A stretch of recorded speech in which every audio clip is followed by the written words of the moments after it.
There are many theories attempting to explain the origins of the Great Sphinx, and indeed its original purpose.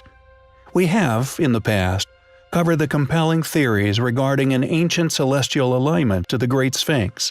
Most popular among these alternative theories concerning the star constellation Leo.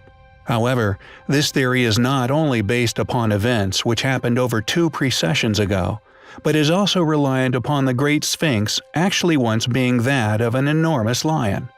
And although lions are mentioned in countless religious texts, ancient and also modern, with these beasts attributed to good deeds or evil, there actually exists another, and we feel more compelling theory regarding the Sphinx's true identity, purpose, and indeed its age. Since its rediscovery among the sands of Egypt, the Sphinx has been attributed to that of a guardian, long said to have protected the dead, and interestingly, this explanation may turn out to have been spot on. The Sphinx, although now possessing a human head, its form is noticeably out of proportion. If one indeed perceives it as a past guardian of the dead, and the underworld in which they dwell, then the Sphinx would have been in fact a dog, or more specifically, Anubis. Additionally, if the Sphinx did once indeed face a star in our night skies, then logically, there would only be one of 2 stars in which the dog would face, both held in high regard for untold millennia, one of which of course being Sirius, the other known as the little dog star Procyon. Interestingly, the star Sirius is held in high regard by many ancient cultures, some which insist that we were once visited by gods, locating from this particular star constellation. And with ancient Egyptian art drenched in mysterious beings, all attributed as gods who came from the heavens, it could be postulated that the Sphinx was guarding the entrance to what they perceived as the underworld, or the realm in which the gods came from. What supports this theory and the possible concealment of this knowledge is the apparent destruction, and now absence, of any identifiable dog-like sphinxes left anywhere on Earth. Anthony West once brought the water controversy theory into the public domain, a theory he has done extremely well from. This evidence has long been used as a form of evidence that the Sphinx is much older than currently claimed, and due to the absence of this erosion on the Great Pyramids, also used it to claim it is much older. Additionally, he has also been a verbal advocate for the belief that the Sphinx was a lion. Worrying, however, regarding his motives, if this were indeed the case, then any compelling connections with the function of the Sphinx, the entrance beneath, and the pyramids, each made to specific sizes in relation to the distance of Orion stars, would be merely impossible to make. However, and what is most concerning, is that with a little research of ancient texts, it soon becomes apparent that the Sphinx was once surrounded by a body of water, conveniently named the Lake of the Jackal, or Anubis Lake. This aptly named body of water has seemingly been covered up, not only by West, but to attempt to conceal the Sphinx's real age, but also its true identity. This fragment of information not only discredits West's profitable rainfall theory, but also virtually confirms the Sphinx's past identity, and with Anubis being named elsewhere as the guardian of the underworld, it becomes apparent that we are on the brink of an explanation for its original purpose, no matter how astonishing. Throughout our time researching ancient antiquities, we have stumbled across many anomalies which, to this day, the questions we have raised regarding these sites have yet to be satisfactorily answered by anyone. How did ancient, seemingly post-cataclysmic civilizations accomplish such feats of ancient engineering? Not only are there countless ancient structures found on nearly every continent on Earth that are beyond modern capabilities, but the way in which they were liberated from the quarries and bedrock in which they were sourced, often many miles away, remains a burning question. Furthermore, the clues to these now lost techniques, the knowledge and indeed tools used to create these monstrous megaliths, the fingerprints of these now long forgotten activities still remain all over the hard granites once selected and used. No matter the geographical separation many of these sites share, it seems was not an issue, and they not only match, but as we have previously postulated based on said data, would appear to have been created with not only the same tools and techniques, but by a civilization whose tentacles far outstretch modern paradigms in regards to a single super-civilization having once been responsible for these extraordinary acts of ancient engineering. How can we continue to believe such sites were the work of academically shared, subsequently studied in depth, and thus proven civilizations which we now know to have been incapable of such feats? The unfinished obelisk of Aswan, the megaliths of Yangshan Quarry, the polygonal astonishing feats of the mountaintop temples of Peru, and so on, all share the same scars upon the weather-resistant rocks used in said structures. India, China, Peru, Egypt, and so on. Yet interestingly, different stone-cutting techniques are found upon different locations, yet seemingly coalesce within Aswan Quarry and other structures such as the Great Pyramids within Egypt. Diagonally cut stones, such as those within Baalbek and much further afield, are present within this quarry within Egypt.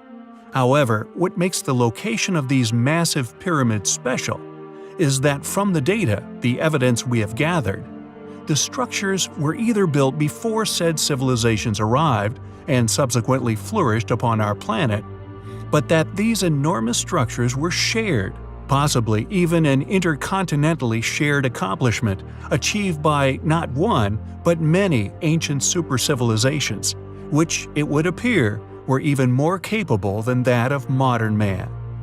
These butter-cut stones, such as the techniques seemingly used upon the abandoned obelisk of Aswan, are shared with many other sites, protuberances found within Peru and many other polygonal sites are also present upon the pyramids, yet are seemingly much later additions. However, they are not only present on ruins around the world also, but the tool marks we have used to separate these sites are present within Egypt in abundance. The only other place we have witnessed such shared anomalies is Bosda Caves in Turkey, used by us to not only identify these techniques, but to pinpoint which lost civilization were where, and thanks to the pyramids, it would seem when. They not only share these marks, which are present all over structures across the world, but are only utilized in their fullest upon these two sites, so far discovered, only shared at these particular sites and nowhere else found so far.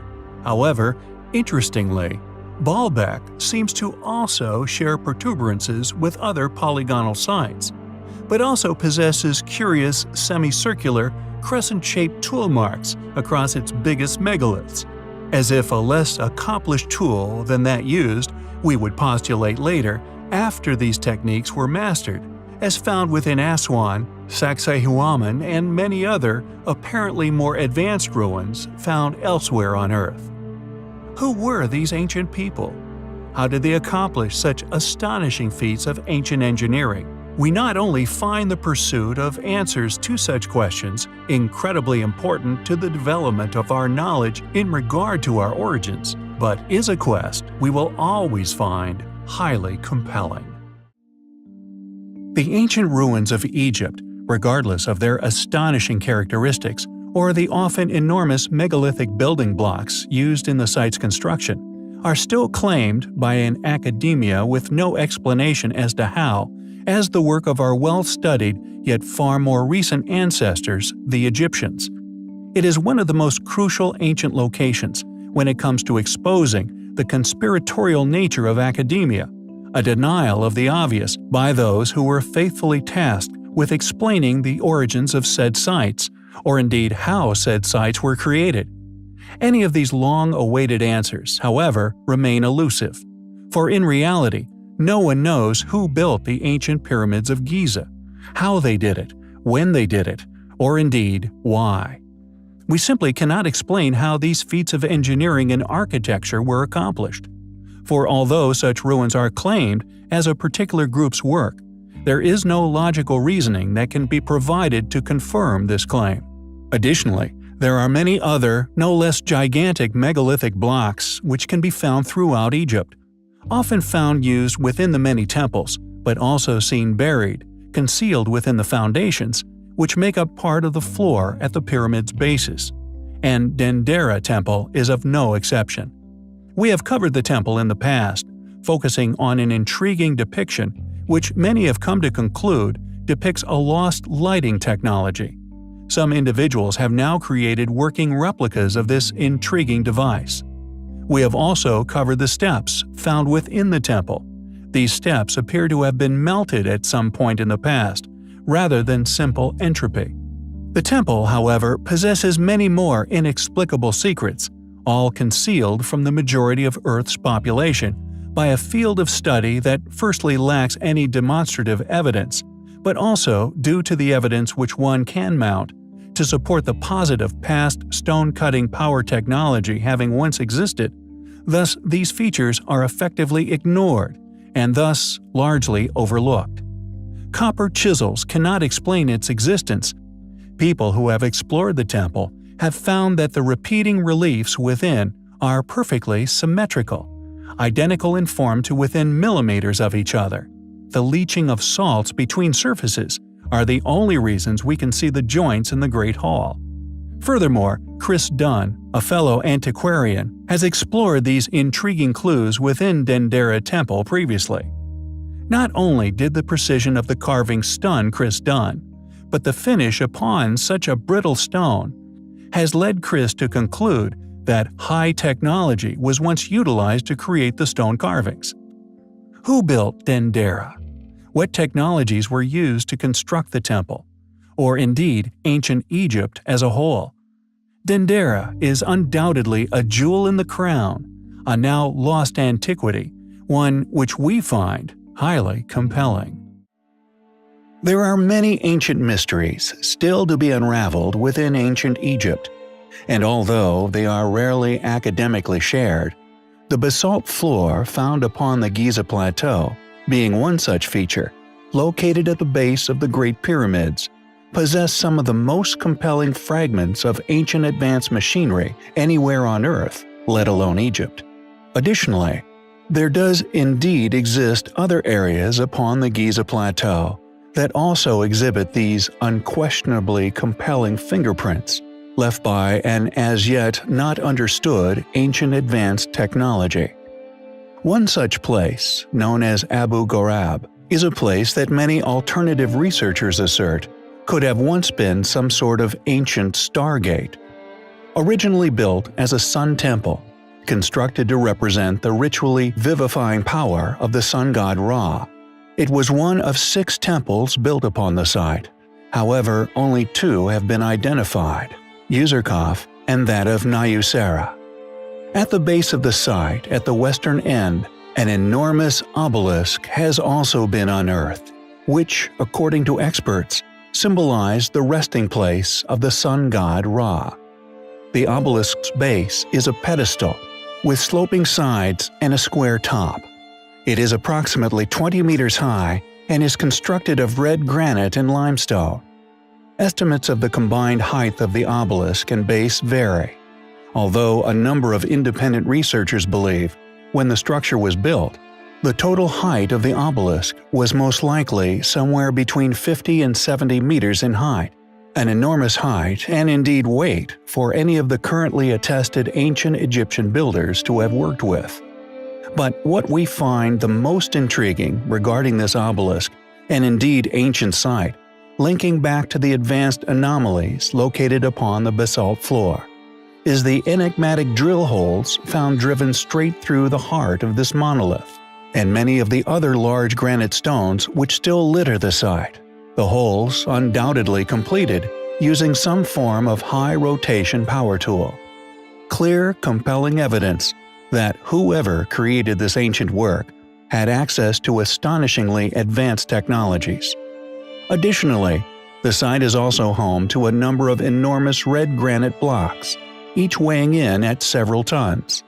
Curiously, these massive blocks also exhibit the same uncanny precision cuts, and extremely well-polished surfaces, which are also found throughout ancient Egypt and the quarries thereof. All once mounted into position with such incredible precision.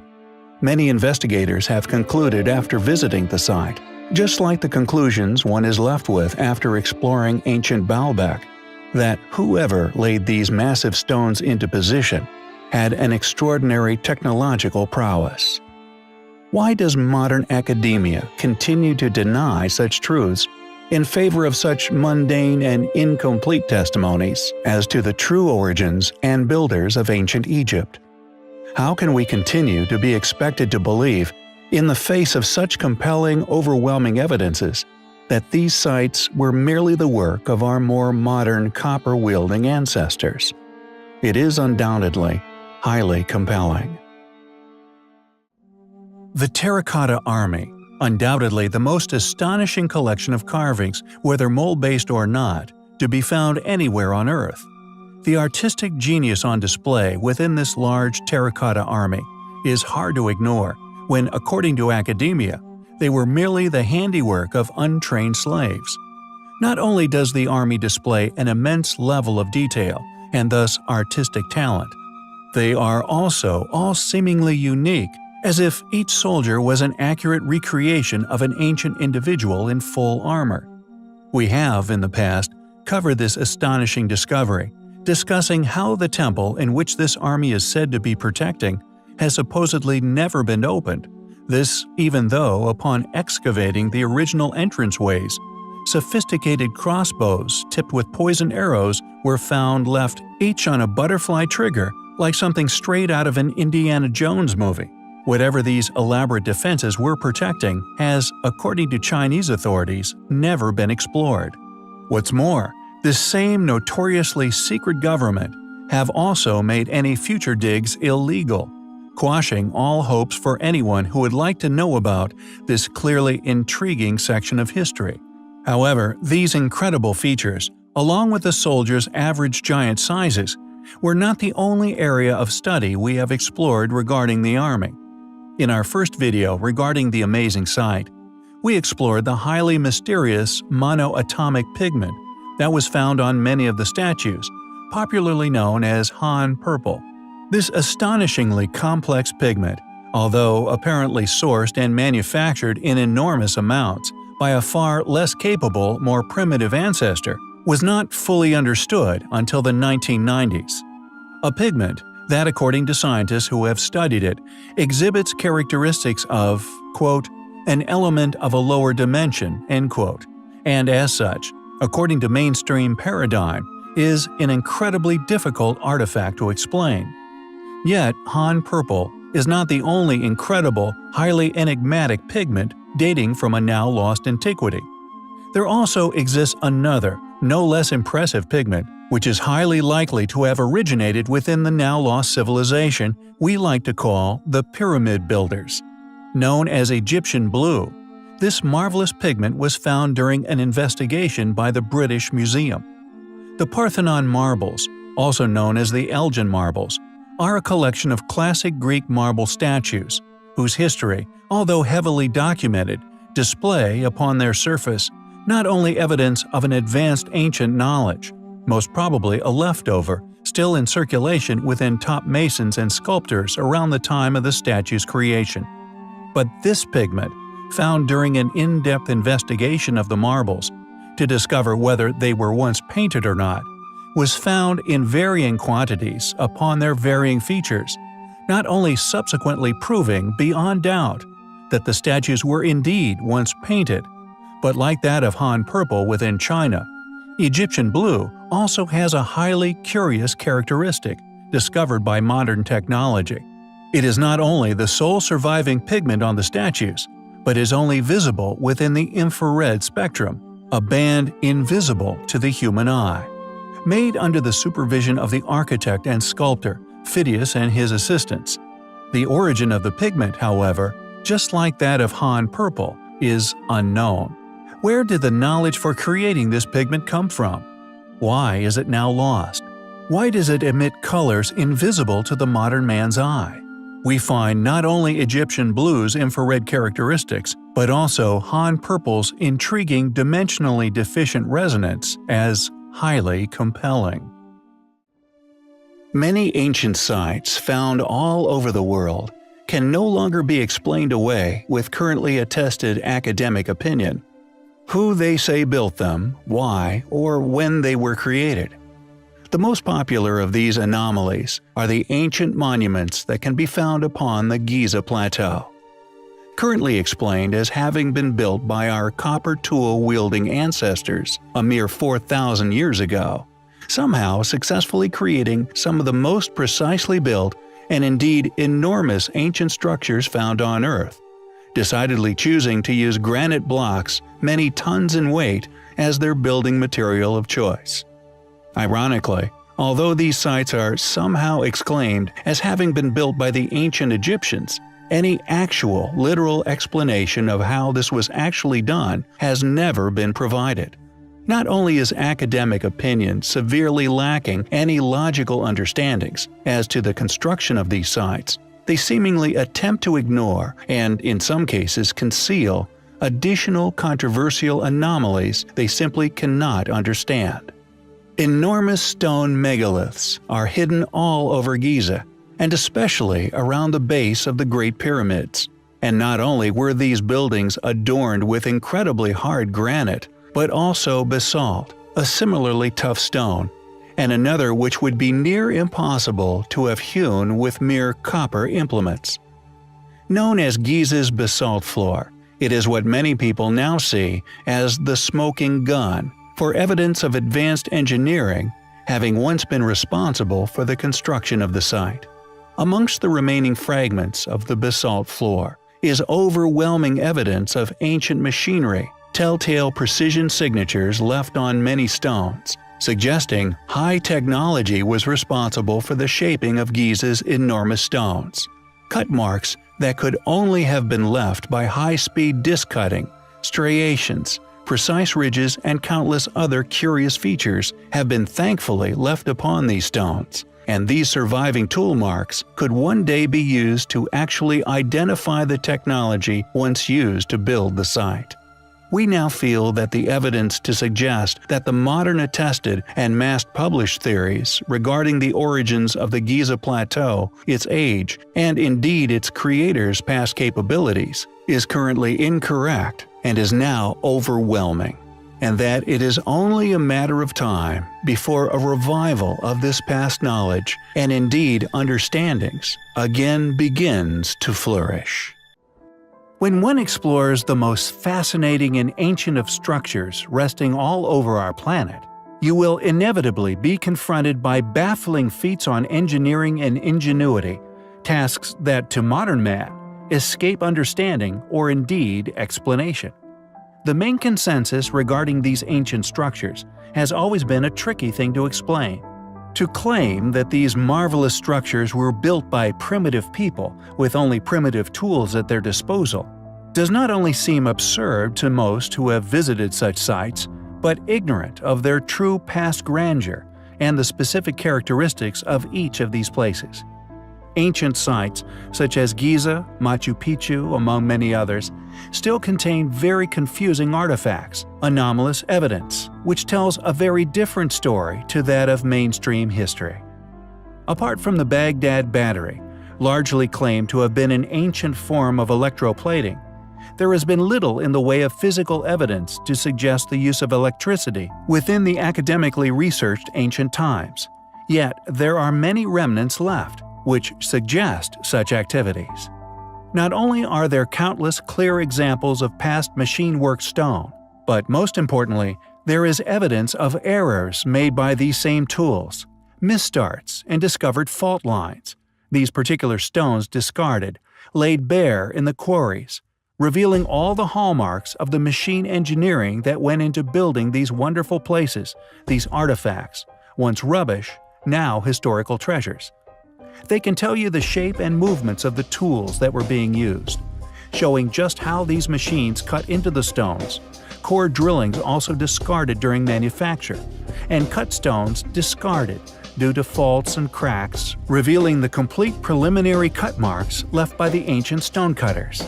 These fragments of past activities are clearly some of the most important in unraveling these sites' ultimate secrets, yet it is rarely shared in the public arena, and even less frequently researched by official bodies. Along with this vast and perplexing array of remnants, mercilessly left where they fell, strewn amongst the debris of disruption, lay countless extremely hardy machine stone jars, vessels made from some of the hardest rocks on Earth. Some of these jars were made with a round bottom, perfectly machined, balanced on a base no bigger than the tip of a chicken's egg. Sir William Flinders Petrie ultimately realized that only lathe turning could have produced the symmetry and balance found on thousands of these bowls and vases. And Petrie was no fool. In 1894, he founded his own archaeological body, the Egyptian Research Account, which later became the British School of Archaeology in Egypt. He stated, for example, a bowl maker attained curves of exact circularity by rotating the bowl around a fixed blade, and formed a lip by shifting the centering of the bowl. Another round-bottomed vase had walls of such uniform thickness that it balanced perfectly on a curved base. To have a very well-respected researcher and specialist of the ancient Egyptians to admit to a conviction of the use of power tools in these pots construction seems like quite a stunning position to take, especially when one considers that while metal chisels could have been used to shape soft limestone within ancient Egyptian times, the metals that were available to them, copper, bronze, and during the first millennium BCE, wrought iron, were far too soft to work such rock into such exquisite designs. It seems Petrie would like to remain honest regarding his conclusions, yet also incomplete with his explanations, preferring to let the receiver of said information make their own realizations, preferring to avoid complication by a, by this time, rather visible enemy. One could only conclude that these relics and ancient monuments thereof were not the work of the Egyptians, but further evidence to suggest that these baffling structures were built far before the ancient Egyptians, before academic understandings, by a highly technologically advanced pre-cataclysm civilization. We find it difficult to see how such work was undertaken, or an explanation for our finding can be made without the use of power tools. Thankfully, the more we learn regarding these enigmatic places, the more we become aware of regarding their true history, and the closer, it seems, we become to finding those who built them. Along with the many other unexplainable feats, undoubtedly left by a highly advanced, highly capable lost civilization, there are the countless examples of extreme precision stone cutting. Not only is this remarkable past capability visible in their many stone walls and fortresses alike, but also in their exquisite artwork. If we look upon the statues of ancient Egypt, for example, the symmetry, along with the proportional precision present within their statues, is not only perfection personified, but unquestionably far too advanced for the so-called academically claimed builders to have achieved. According to the academics, along with their subsequent supposed accurate writings, these extraordinary feats of artistic perfection were somehow created by a group of individuals who were merely equipped with copper tools. Not only is this claim clearly ignorant of reality, but to create such works of symmetrical accuracy was unquestionably the work of a group of individuals far more advanced than even that of the Victorians, let alone those who thrived along the banks of the Nile more than 3,000 years ago. Not only is this precision present along the Giza Plateau, but it is also found at ancient sites all around the world.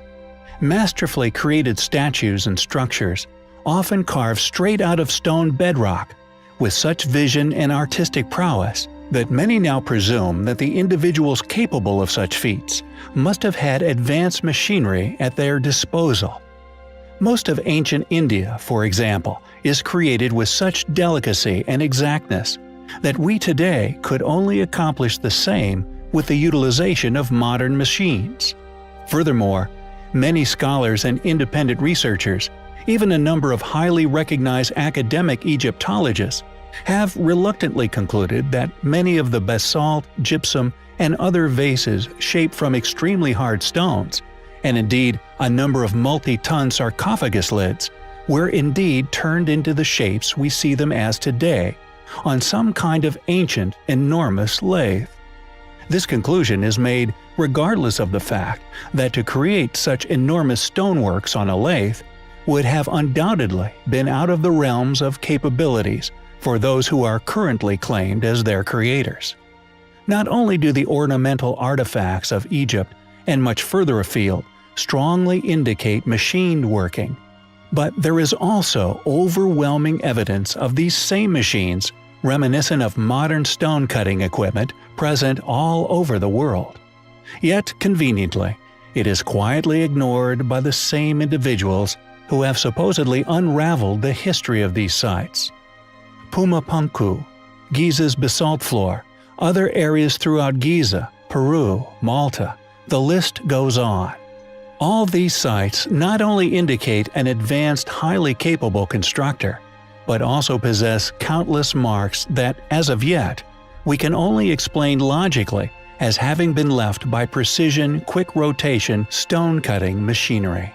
They are yet another overwhelming collection of evidence, which not only flies in the face of current academic explanation, but proof of an advanced, now lost civilization, having once been responsible for these sites' construction. They are highly compelling.